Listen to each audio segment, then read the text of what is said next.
How to make the United States the crypto capital of the world. Members of the Crypto Law Bar lay out practical ways the new Trump administration can create the best environment for crypto development. By Ivo Entchev, Olta Andoni, Stephen Rutenberg. Donna Redel, edited by Benjamin Schiller, January 16, 2025, 8:30 p.m. UTC. Dear President-elect Trump, powered by 00:21/05:4111020.8K1Y is XRP seeing major gains. .STLP0 fill. Hashtag FF3E5F.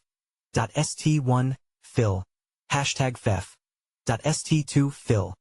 Hashtag FF3E5F. Shared ALSX. 1. Isolation. Isolate. .CLSX. 2. Fill. Hashtag FF3E5F. .CLSX. 3. Fill. Hashtag FFF. NextStayIn. Your keynote address at the Bitcoin conference in Nashville last year. You pledged to make the United States the crypto capital of the world if re-elected for a second term. As you return to the presidential office this Monday, we write to you as practicing members of the Crypto Law Bar to recommend regulatory policies that will help you to achieve that goal. The United States, which rests on the same foundation of personal liberty as crypto, is naturally positioned to lead the world in its development. Unfortunately, U.S. regulators have until now refused to adapt existing laws to digital assets and the blockchains that underpin them, or even to explain why not, and created an unfavorable business environment that has driven many entrepreneurs and developers abroad.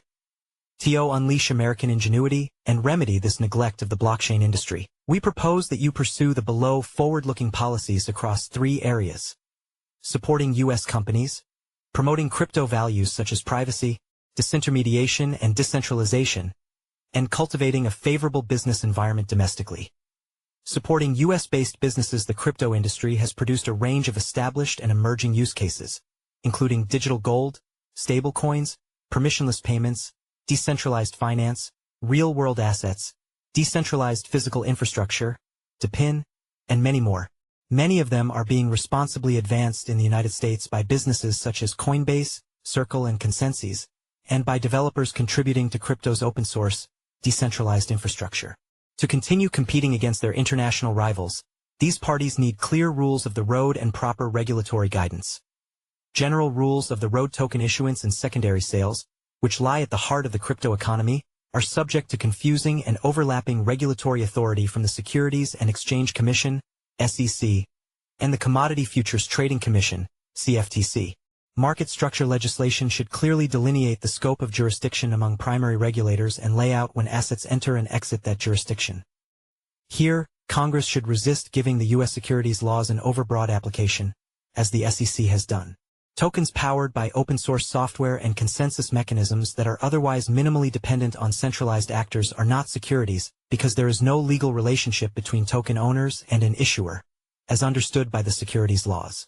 Similarly, crypto assets such as art NFTs, which are simply digital artwork, and non-investment activities like staking and lending Bitcoin, fall outside the securities laws. Congress should be bold. That means not feeling bound by prior legislative efforts like FIT 21 that were forged in an earlier political environment that have unintended consequences. It also means leveraging the regulatory experience of other nations, such as the European Union with its MiCA framework, while avoiding their pitfalls and charting a unique and dauntless path forward for the United States. Specific sectors. Besides advocating for general rules, your administration should urge Congress and the relevant agencies to address specific sectors due to their strategic importance to the crypto industry and the nation. Stablecoins. Stablecoins, with a current market cap in excess of $200 billion, are the lifeblood of the digital asset ecosystem. Increasingly recognized under frameworks like the stablecoin standard and by state regulators, they warrant comprehensive legislation for their issuance and management, ensuring that they are transparently backed and do not threaten financial stability. Aside from benefiting consumers, regulatory support of stablecoins furthers national interests. Similar to Eurodollars, stablecoins, which are usually denominated in U.S. dollars, reinforce the dollar's status as the global reserve currency and increase demand for U.S. treasuries, which issuers hold in reserved, TradFi integration. The unprecedented success of Bitcoin and Ethereum ETFs demonstrates that crypto has begun integrating with traditional finance. Regulatory policy should ensure a safe and orderly integration by giving consumers access to trusted custody services. This requires amending or rescinding prejudicial SEC accounting guidelines, for instance, SAB 121, and custody rules. But it should not stop there. Pro-innovation policy in this area should also promote the tokenization of securities representing traditional financial assets like stocks, bonds, or real estate as blockchain-based tokens. The resulting benefits, which include improved liquidity, fractional ownership, and faster settlement, would strengthen U.S. capital markets, ensuring they remain the most developed and innovative in the world.To. Decentralized finance has the potential to modernize the global financial system and to return value to ordinary Americans by removing costly financial intermediaries. You should not allow entrenched interests and alarmism to stop the United States from becoming the world's leader in DeFi. In this regard, regulations aimed at centralized actors, such as exchanges and issuers, must be crafted in ways that avoid inadvertently capturing and paralyzing the still nascent DeFi ecosystem. Fostering innovation through a commitment to crypto values. If it is to promote crypto innovation, regulatory policy must show respect for crypto values, including privacy, disintermediation, and decentralization. Two key regulatory principles arise from this commitment. First, regulation should not impose greater burdens on crypto where traditional analogs exist. Second, regulation should evolve where traditional analogs are absent. When to treat crypto the same as traditional assets and tools. The first principle impacts products like self-custody wallets, which enable users to hold and manage their own private keys. Because these tools are analogous to physical wallets used for personal asset management, they should not be treated any differently, namely as financial intermediaries for purposes of regulatory surveillance and monitoring. You are not required to complete KYC before you can place cash in a physical wallet. The same should be true for storing tokens in your digital wallet. Similar logic applies to the taxation of block rewards. Americans mining or validating blockchain transactions are creating new property, just like farmers growing crops in their fields. And yet, the IRS currently taxes them on that income. This differential treatment should be abolished. When to treat crypto differently. The second principle demands regulators resist placing crypto actors and activities into legacy frameworks that are incompatible with crypto. Doing so damages the crypto ecosystem, pushes the industry abroad, and erodes the rule of law. Regrettably, this is the path that many U.S. regulators have chosen. The IRS has begun treating crypto front ends as brokers absent statutory authority.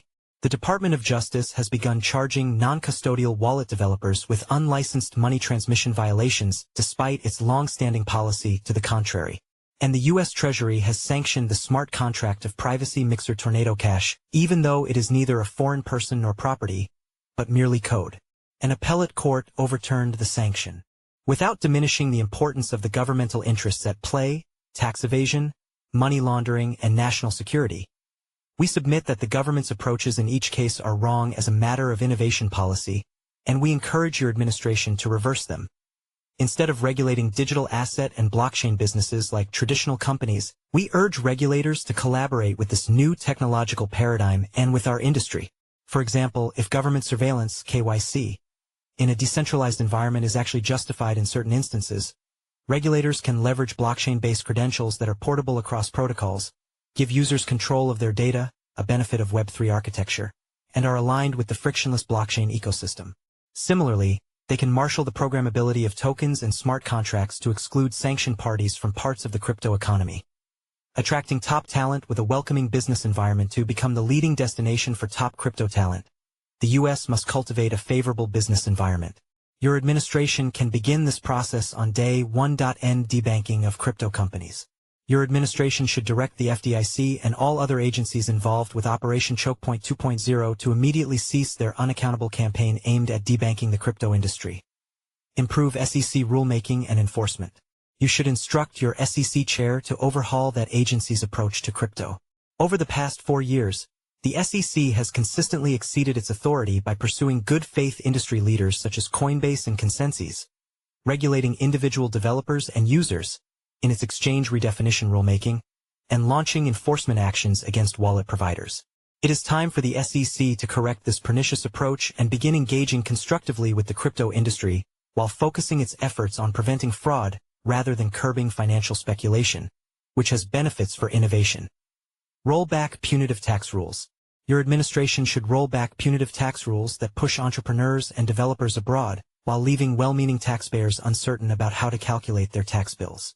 Low-hanging fruit improvements include the adoption of current expensing for software development, tax deferral for validation rewards and airdrops, a safe harbor for de minimis consumptive transactions, e.g. less than $5,000, a mark-to-market election for crypto investors, and a repeal of IRS reporting regulations that treat websites as brokers. Congress should also repeal amendments to Section 6050I, which impose burdensome, and likely unconstitutional, reporting requirements on crypto transactions over $10,000, reduce unnecessary red tape. Consistent with the mission of the Department of Government Efficiency, DOGE, we urge your office to work with Congress and government agencies to reduce the unnecessary red tape restraining crypto and fintech. This includes simplifying or eliminating registration and reporting requirements for digital asset offerings that meet certain conditions, including providing essential investor disclosures. Congress should also consider legislating a unified federal framework for money transmission licensing that would bring clarity and efficiency to the broader fintech ecosystem. In pursuing the above forward-looking policies, we encourage your administration to consult with industry leaders and remain sensitive to the transnational scope of the digital asset ecosystem.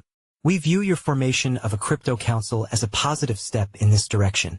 We also recommend leveraging devices, such as regulatory sandboxes, that limit the risk of unintended regulatory consequences. The time is ripe for the United States to begin asserting its global regulatory leadership. By ensuring that it does, your administration will be contributing to the country's future economic prosperity and endorsing a technology that rests on deeply held American values and freedoms. You should seize the moment. Sincerely, Ivo Entchev, Olta Andoni, Stephen Rutenberg, Donna Redel. The following members of the Crypto Law Bar also signed this letter: Mike Bakina, Joe Carlisaire, Eli Cohen, Mike Frisch, Jason Gottlieb, Eric Hess, Catherine Kirkpatrick, Dan McAvoy, John McCarthy, Margaret Rosenfeld, Gabriel Shapiro, Ben Snipes, Noah Spalding, Andrea Tiniano, Jenny Vitrenko, Colin Woodward, and Raphael Jacobi. The views represented and reflected upon herein are those of the signatories and not necessarily of their employers.